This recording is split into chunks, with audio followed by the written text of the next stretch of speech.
हो जाते हैं, संख्या बहुत बढ़ जाती है, नेगेटिव हो जाते हैं, नेगेटिव मेरा तेरा, लड़ाई झगड़े, कलह युग मना, लड़ाई झगड़े, तब प्रकृति भी विनाशकारी हो जाती है, नेचुरल कैलेमिटी आती है, विनाश कर देती है। वहां विनाशकारी प्रकृति नहीं होती, सतोप्रधान। तुम्हारे मन ने जो चाहा वो प्रकृति ने बना दिया और तुम्हें मन को खुश कर दिया। प्रकृति तुम्हें मन को खुश करती थी। प्रकृति की ड्यूटी है कि आत्माओं की सेवा करना। प्रकृति की, चाहे 5 तत्व वाली प्रकृति हो, चाहे स्वर्गलोक वाली 3 तत्वों की प्रकृति हो, कि परमधाम में निराकारी प्रकृति हो, तीनों लोक, निराकारी दुनिया, आकारी दुनिया और साकारी दुनिया। धरती पर सतो प्रधान होता है, मगर ऊपर जैसे स्वर्गलोक से ऊपर जाओ, महालोक, जनलोक, तपलोक, ब्रह्मापुरी भी जाओ, सत्यलोक में जाओ, ब्रह्मापुरी जाओ, तो वहां भी प्रकृति धीरे धीरे रिफाइन होती रहती है, मगर बहुत धरती पर बहुत संख्या बढ़ जाती है, बाहर के लोग बहुत आते हैं, तो ये 7 लोग भी भर जाते हैं। ये ब्रह्मापुरी तो बहुत भर जाते हैं, बहुत 7 लोग भर जाते हैं, 60 लोग, 7 डायमेंशन पूरे भर जाते हैं। इतनी पॉपुलेशन बढ़ जाती है क्योंकि रचना की रचना, जतन की रचना, रचते ही जाते, आकारी रूप में बहुत रचना रची। तो आकारी रूप में इतनी रचना रचते जब बढ़ जाती हैं, तब पूरे कल प्रलय होता है, भूलोक, भूभुलोक, स्वर्गलोक, इसलिए विनाश करना पड़ता है। तीनों लोक में बहुत प्रकृति तमो प्रधान हो जाती है, तो प्रकृति को रिफाइन करने के लिए फिर उसका विनाश करना पड़ता है। इसलिए जो धरती पर की जो एक्चुअली सुख की जो डेफिनेशन सतयुग में होती है, उसमें सतयुग की शुरुआत में आधा सतयुग समझ लो, 17 लाख 28,000 साल है, तो 17 लाख में से पहले 5-7 लाख साल तो इतना, मतलब मन को खुश करने वाली वायुमंडल होती है। प्रकृति तुम्हारी सेवा करती है, प्रकृति मनुष्य आत्माओं की सेवा करती है। और वहाँ जानवर, पशु, पंखी जो भी होते थे सतयुग में, जो होते हैं जानवर, वो एक दूसरे के संकल्पों से बात करते हैं, उनके भाषा संकल्प होती है। सतयुग में कोई ऐसी जुबान नहीं होती, सारी धरती पर संकल्पों की भाषा होती है।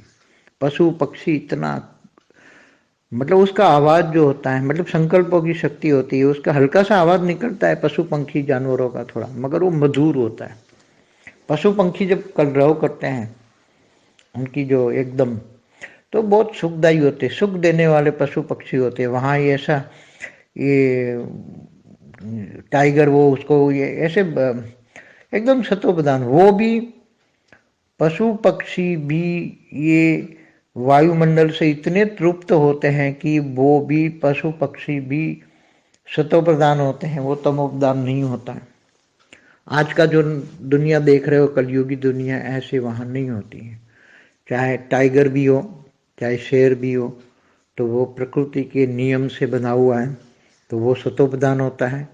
वो भी जो उनको जो चाहिए वो ऑटोमेटिक मिल जाता है। वो भी ये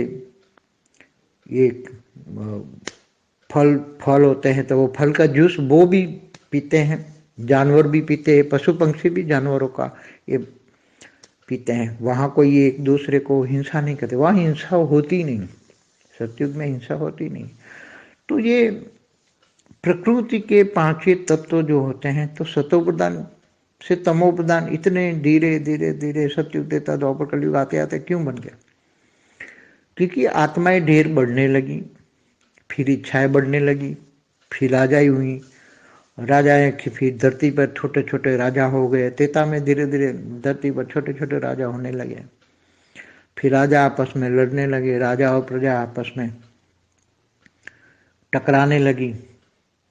तो ये सब धीरे धीरे त्रेता के अंत में, जैसे राम और रावण भी पैदा हुए, रावण भी पैदा हुए, बहुत ज्ञानी होने के बावजूद भी इच्छाएं बढ़ जाती हैं, भोग बढ़ जाते हैं। तो त्रेता में बीच में से थोड़ी इच्छाएं बढ़ जाती हैं, मगर फिर भी अच्छी आत्माएं, ऋषि मुनि आ जाते हैं, लोगों को ज्ञान देते धरती पर, और वो समझाते रहे पूरा द्वापर, तो फिर ऐसा ही जाता है। और कलयुग में तो सामने प्रकृति के 5 तत्व इम्बैलेंस हो जाते हैं, दुखदायी। इसलिए जो मनोमय शरीर, एक्चुअली जो मनोमय शरीर किसको कहते हैं? स्थूल शरीर अन्नमय कहते हैं, अन्नमय शरीर, अन्न जो खाते हैं उससे स्थूल शरीर बनता है। प्राणमय शरीर, प्राण वायु जो लेते हैं उससे प्राणमय शरीर बनता है। प्राणमय शरीर के अंदर एक मनोमय शरीर होता है, जो मन जो सोचता है उसके कारण जो शरीर, मनोमय शरीर माना कारण शरीर। तो कारण शरीर चार्ज होता है, तो कारण शरीर माना आकाश तत्वों में सब कुछ रिकॉर्ड है। मगर धीरे धीरे जब आकाश तत्वों की शक्तियां बढ़ती हैं तो वो अकारण शरीर में रिकॉर्डेड सारे विकर्म, सकर्म, अकर्म सारे रिकॉर्ड खत्म हो जाता है। कारण शरीर का सारा रिकॉर्ड खत्म हो जाता है, तब आत्मा में कोई रिकॉर्ड नहीं रहता। तब एकदम आत्मा सतोप्रधान बन जाती है, तब वायुमंडल भी सतोप्रधान बन जाता है, तब आनंदमय कोष जागता है। तो आनंदमय कोष तो हल्का सा परम तत्व की मात्रा है, 1% भी आ जाए वायुमंडल में, 1% भी परम तत्व आ जाए, परम आकाश भी आ जाए, आकाश के अंदर 1% परम आकाश आ जाए, तो भी एकदम साइलेंस की शक्ति जबरदस्त होती है। और जब साइलेंस की शक्ति होती है तब साइलेंस की शक्ति के कारण ही धरती पर 1% परम आकाश हो धरती पर, तो सतोप्रधान वायुमंडल मतलब आकाश तत्व तो बहुत हैवी हो जाता है। और जब आकाश तत्व तो हैवी होता है तो वायु और जल का कुछ नहीं चलता, वायु जल मिट्टी ये कुछ नहीं कर सकते। मगर धीरे धीरे वायु तत्व दूषित होने के कारण आकाश तत्व दूषित होता है, इसलिए परम तत्व 1% भी था वो भी चला गया। आज वायुमंडल में 0.0001% भी परम तत्व नहीं है। परम तत्व का अंश मात्र, जैसे परम वायु है, परम अग्नि है, तो वायुमंडल में 0.00001% भी नहीं है। मगर जब 1% भी परम तत्व बढ़ जाए, परम वायु, परम अग्नि, परम आकाश, इसमें जब परम आकाश बढ़ता है तो सतयुग में परम आकाश 1% होता है, तब पूरी 5 ही तत्वों की शक्तियां एकदम सतोप्रधान बन जाती हैं। तो बहुत गहरी बातें हैं, बहुत ही गहरी बातें हैं। जब वो बातें मैं सोचता हूँ तो बहुत अच्छा लगता है।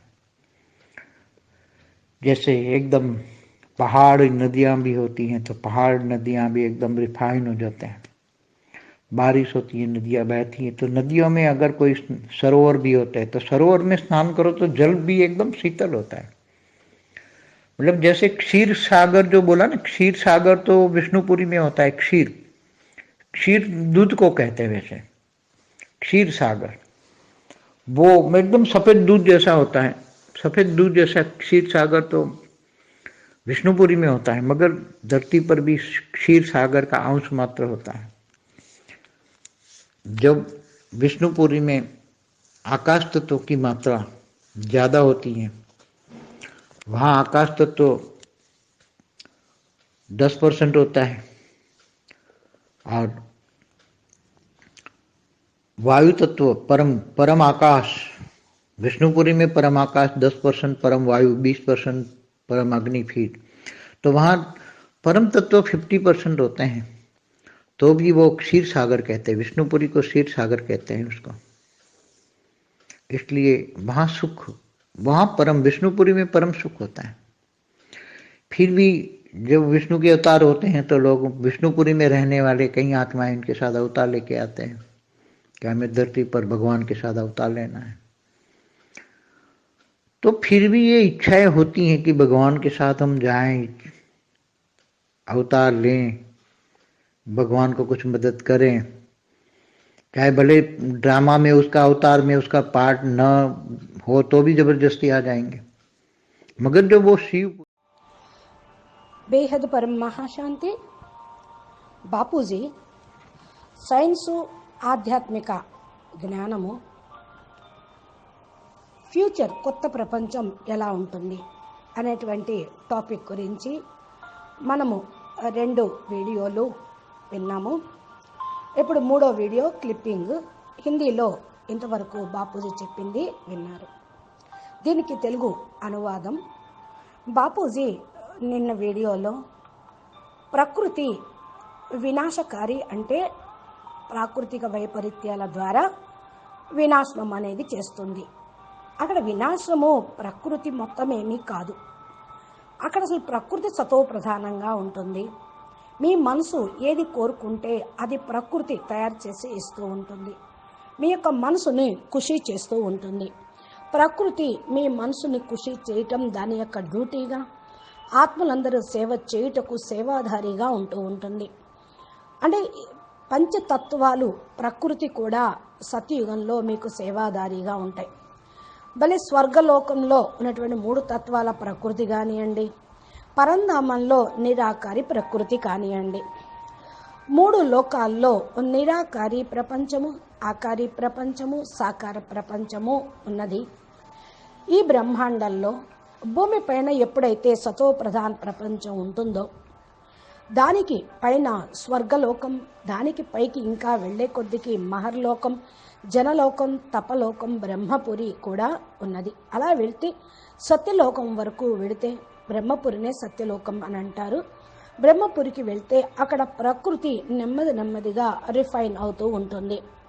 భూమి మీద సంఖ్య చాలా పెరగటం వల్ల బయట మానవులు మనసులో సంకల్పాలు ఏవైతే చేస్తూ ఉంటారో అదే విధంగా ఇక్కడ కూడా భూమి మీద మరి వాతావరణం పరివర్తన అయిపోతూ ఉంది. సప్తలోకాల్లో కూడా ఆత్మలు చాలామంది పూర్తిగా నిండి ఉన్నారు. ఇక ఈ బ్రహ్మపురిలో కూడా పూర్తిగా నిండే ఉన్నారు. సప్తలోకాలు ఆత్మలందరూ భర్పూరుగా ఉన్నారు, నిండు ఉన్నారు. ఏం కొరత లేదు, తక్కువేమీ లేదు. 7 లోకాలు ఏవైతే డైమెన్షన్లు అన్నీ కూడా నిండి ఉన్నాయి. అంత పాపులేషన్ పెరిగిపోయింది ఈ మన బ్రహ్మాండం యొక్క 7 లోకాల్లో. ఎందుకంటే రచయిత చేస్తూనే ఉన్నారు, రచన చేసుకుంటూ వెళ్ళిపోతూ ఉన్నారు. ఇలా రచన చేసుకుంటూ వెళ్ళిపోయిన కారణం వల్ల ఆకారి రూపంలో నుండి సాకార రూపంలోకి రావటం జరిగింది. ఇదంతా కూడా ఆకారి రూపంలో రచన ఎక్కువగా ఉంది. ఆకారి రూపంలో ఇంత రచన రచించడంతో ఆత్మలో పవర్ లాస్ అయిపోయింది, ఆత్మల సంఖ్య కూడా పెరిగిపోయింది. పూర్తిగా ఇక కల్ప ప్రళయమే అన్నట్టుగా ఉంటూ ఉంటుంది. కల్ప ప్రళయము అంటే భూలోక, భువర్లోక, స్వర్గలోకము, ఈ 3 లోకాలు సమాప్తం అవుతాయి. ఈ 3 లోకాల్లో చాలా ప్రకృతి తమో ప్రధానంగా అయిపోతుంది. ఈ జనాభా సంఖ్య ఎక్కువగా పెరగటం వల్ల, రచన ఎక్కువగా చేయటం వల్ల ప్రకృతి రిఫైన్ కావాలి కదా. ఎందుకంటే భూమి మీద ప్రకృతి యొక్క వైబ్రేషన్స్, వాయుమండలంలో మానవులు వదిలేటువంటి సంకల్పాల యొక్క వైబ్రేషన్ భూలోకం నుండి భువర్లోకానికి, స్వర్గలోకానికి కూడా చేరుతూ ఉంటుంది.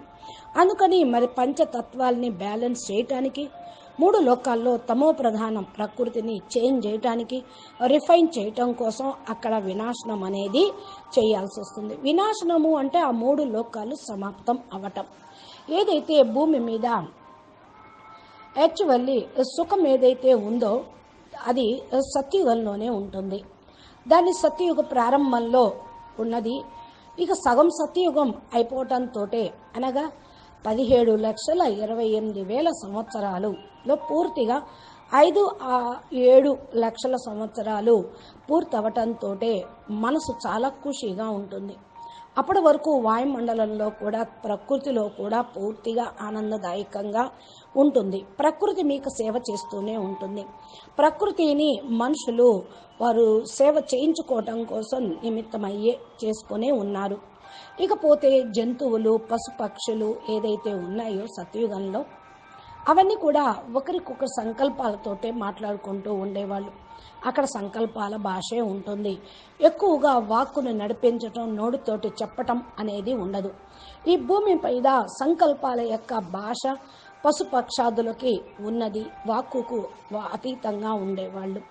సంకల్పాల యొక్క శక్తి ఉంది. అందుకని తేలికపాటి ధ్వనిని ప్రతిధ్వనింపచేస్తూ ఉండేవాళ్ళు.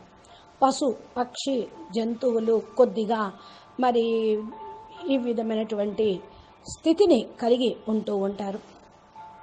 సంకల్పాల శక్తి, సంకల్పాలతో మాట్లాడటం ఉంటుంది. చాలా మధురంగా ఉంటుంది ఆ భాష. పశువులు, పక్షులు ఏదైతే కలవరం చేస్తూ ఉంటాయో, ఆనందాన్ని ఇస్తూ ఉంటాయో, ధ్వని చేస్తూ ఉంటాయో అది ఒక సంగీతంలాగా ఎక్దం చాలా సుఖంగానూ ఉంటుంది. అందుకని చాలా ఆనంద కలిగించేటువంటి పక్షులు కూడా ఉన్నాయి. అక్కడ టైం అనుసారంగా కూడా అవి సతో ప్రధానంగా ఉంటూ ఉంటాయి. టైగర్ అయినా సరే, సింహం అయినా సరే, పులి అయినా సరే సతో ప్రధానంగానే ఉంటాయి. ఇక పశువులు, పక్షులు వాయుమండలంతో చాలా తృప్తిగా ఉంటూ ఆనందదాయకంగా ఉంటాయి, సతో ప్రధానంగా ఉంటాయి.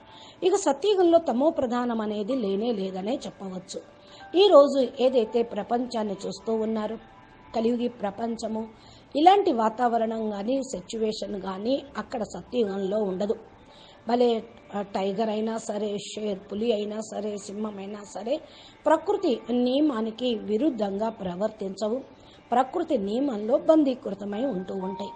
అంటే సతో ప్రధాన స్థితిలో ఉంటూ ఉంటాయి. వారికి కావాల్సినటువంటి ఆహారం లభించటం కోసం వేటాడతాయి. కడుపు నిండిపోయింది, బస్ ఇంకా ఊరుకుంటూ ఉంటాయి. ఆటోమేటిక్గా వాటికి ఆహారం కూడా లభిస్తూ ఉంటుంది. అవి కూడా ఫలాలే తింటూ ఉంటాయి. పూలు రసాలు, పళ్ళ రసాలు, పండ్లు, కూరలు అవి తింటూ ఉంటాయి. అనుకోండి, జంతువులు కూడా పళ్ళ రసాలు తింటూ ఉంటాయి. పశువులు, పక్షులు కూడా జంతువులను మరి తినటం, సింహమైనా పులి అయినా జంతువులను తినటం అనేది జరగదు. ఏ విధంగా పశువులు, పక్షులు తింటాయో జంతువులు కూడా అదే విధంగా రసాన్ని స్వీకరిస్తూ ఉంటాయి. అక్కడ ఒకరినొకరు హింసించుకోవటము, జీవహింస ఉండదు, స్థూలమైనటువంటి హింస ఉండదు, మానసిక హింస అనేది ఉండదు. సత్యుగంలో హింస లేదు కాబట్టే అహింసో పరమో ధర్మ అక్కడ ఉంటారు. ప్రకృతి పంచతత్వాలు పూర్తిగా సతో ప్రధానంగా ఉంటూ ఉంటాయి. సతో ప్రధానం నుండి తమో ప్రధానంగా నెమ్మదిగా అవటం తోటే సత్యయుగం త్రేతాయుగంగా, త్రేతాయుగం ద్వాపరయుగంగా, ద్వాపరయుగం తర్వాత కలియుగంగా వచ్చేసింది. ఎందుకు వచ్చినప్పుడు మీకు అర్థమై ఉంటుంది కదా. ఆత్మల యొక్క సంఖ్య పెరిగిపోయింది, కోరికలు పెరిగిపోయినాయి, తామసికతం వచ్చేసింది, రాజ్యము, రాజరికాలు, పెత్తనము, అహంకారము, ఈర్ష్య, ద్వేషం, అసూయ ఇవన్నీ వస్తూ ఉండేవి. ఈ భూమి మీద చిన్న చిన్న రాజులు ఉండేవాళ్ళు. త్రేతాయుగం వరకు అయితే భూమి మొత్తానికి, సత్యయుగం వరకు కూడా పూర్తిగా ఒకే రాజు ఉండేవాళ్ళు. త్రేతాయుగంలో చిన్న చిన్న రాజులు స్టార్ట్ అయ్యారు. అది ప్రారంభం సత్యయుగం ఎండింగ్ నుండే వచ్చిందేమో. ఫస్ట్లో అయితే రాజు, ప్రజలు, పాలన, రాజరికం అనేది అసలే లేదని చెప్పేశారు బాపూజీ. అంతిమంలో, సత్యయుగం అంతిమంలో పృథ్వీరాజు భూమి మొత్తాన్ని కూడా ఏలేటువంటి రాజుగా ఉంటూ ఉంటారు.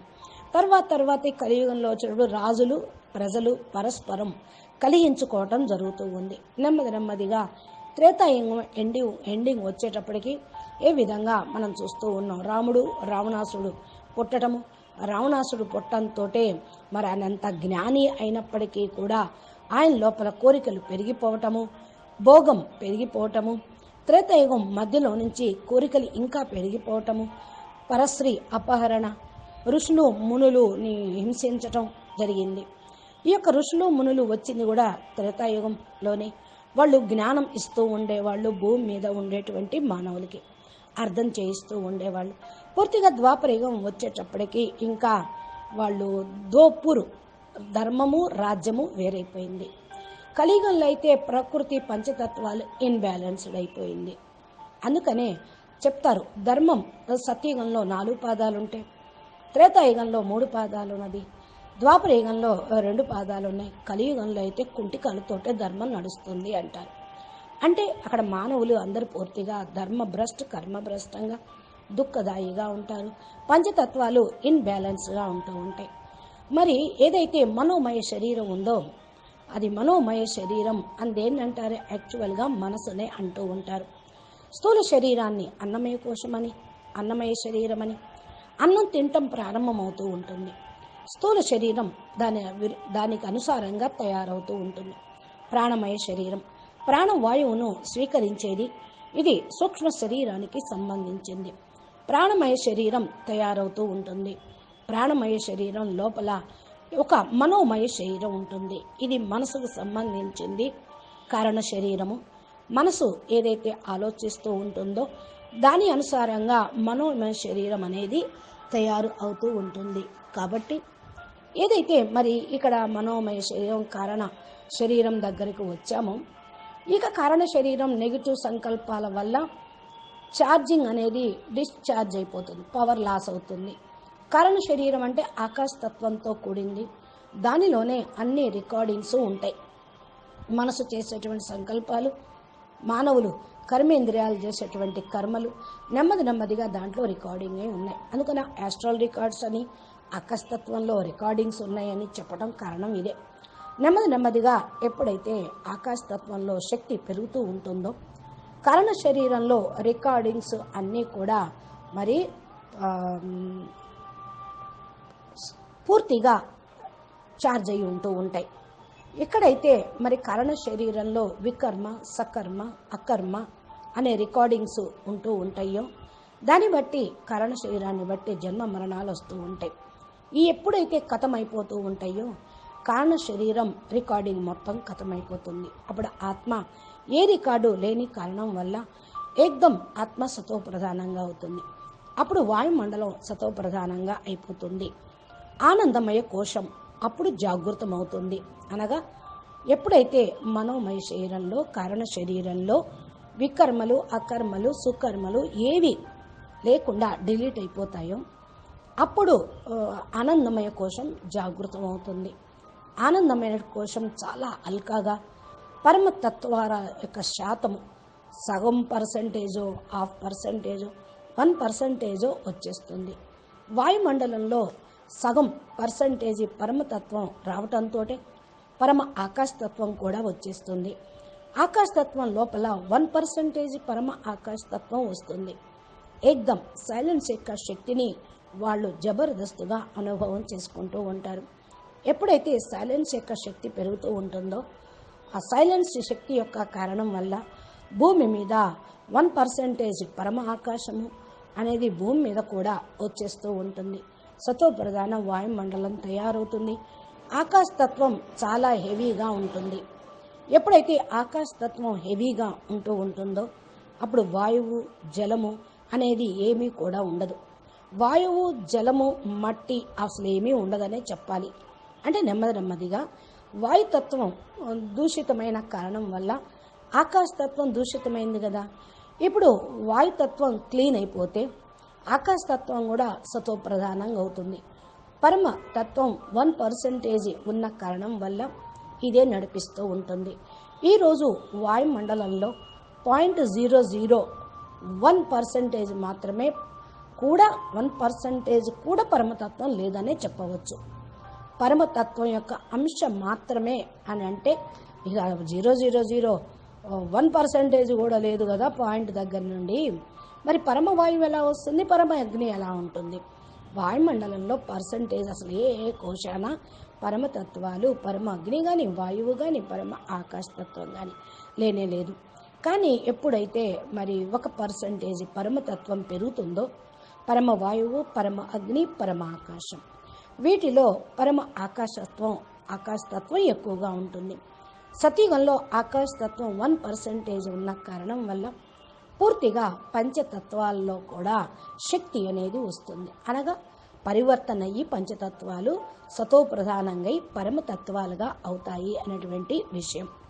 ఇవన్నీ కూడా చాలా గుహ్యమైన విషయాలు, చాలా లోతైనటువంటి విషయాలు. ఎప్పుడైతే ఈ విషయాల గురించి నేను ఆలోచిస్తూ ఉంటానో నాకు చాలా మంచిగా అనిపిస్తుంది అంటున్నారు బాపూజీ.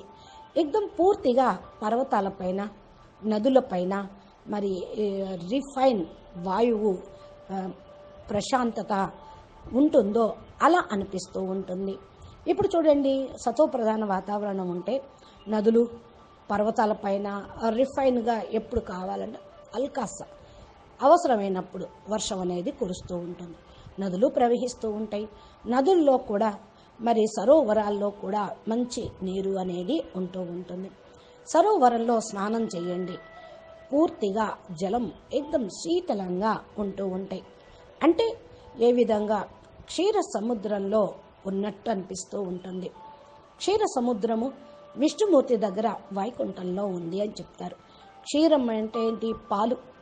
పాలు ప్రవహిస్తూ ఉంటాయి అని కాదు, ఆ విధమైనటువంటి శక్తిశాలిగా వాటర్ ఉంటాయి. ఏ విధంగా పాలు తెల్లగా ఉంటాయో అదే విధంగా నీళ్లు కూడా తెల్లగా ఉంటాయి. అన్ని మినరల్స్ శక్తిశాలిగా ఉంటూ ఉంటాయి.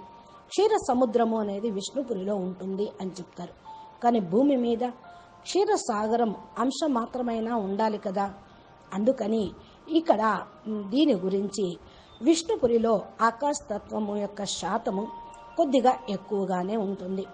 విష్ణుపురి పరమ ఆకాశతత్వం విష్ణుపురిలో 10% ఉంటుంది. పరమ వాయువు 20% ఉంటుంది. పరమ అగ్ని మరలా కొద్దిగా ఉంటుంది. పరమ తత్వం 50% ఉన్నట్లే కదా. అందుకని విష్ణుపురిలో క్షీర సముద్రము అని అన్నారు. అక్కడ సుఖం ఉంటుంది. అందుకని విష్ణుపురిలో పరం సుఖం వైకుంఠం అని అంటారు. స్వర్గ సుఖం కంటే కూడా వైకుంఠంలో ఉండేటువంటి సుఖం పరమ సుఖం అనవచ్చు. ఎప్పుడైతే మరలా విష్ణు యొక్క అవతారం జరుగుతుందో విష్ణుపురిలో ఉండేటువంటి ఆత్మలు అనేక మంది ఆయనతో పాటు అవతారం తీసుకోవటానికి భూమి మీద వస్తూ ఉంటారు. మనం భూమి పైన భగవంతుని యొక్క అవతారం తీసుకుందాం, ఆయనతో పాటు భగవంతుడితో పాటు మనం కూడా అవతారం తీసుకుందాం, వెళదాము, జన్మ తీసుకుందాము అని విష్ణుపురిలో వైకుంఠంలో ఉండేటువంటి ఆత్మలు భగవంతుడితో పాటే రావాలి, ఆయనతో ఆడుకోవాలి, పాడుకోవాలి, ఆయనతో సహజీవనము, ఆయనతో పాటుగా పార్ట్ ప్లే చేయాలి అనేటువంటి కోరిక ఉంటుంది. అందుకని భగవంతుడితో పాటు మనం కూడా వెళ్దాం, అవతారం తీసుకుందాం అని భావిస్తూ ఇంకా భగవంతుడికి కొద్దో గొప్ప మన సహయోగం చేద్దాము. భలే డ్రామాలో అవతారం యొక్క పాత్ర వాళ్ళకు లేకపోయినా సరే జబర్దస్తిగా అయినా కొంతమంది ఆత్మలు వస్తారు అంటున్నారు. ఇంకా శివపురి గురించి ఇంకా బాపూజీ ఇక పైన ప్రపంచం గురించి ఏం చెప్తారో మనం ముందు చెప్పేటువంటి వీడియోలో విందాము. అచ్చా, పరం శాంతి, నమస్తే, ధన్యవాదాలు. బేహద్కే బేహద్, పరం మహాశాంతి హై, మహాశాంతి హై, మహాశాంతి హై. బాపూజీ దశరథ్ భాయ్ పటేల్ తెలుగు ఛానల్లో మీరు బాపూజీ చెప్పే అద్భుతమైనటువంటి జ్ఞానము ప్లేలిస్ట్లో ఉంది.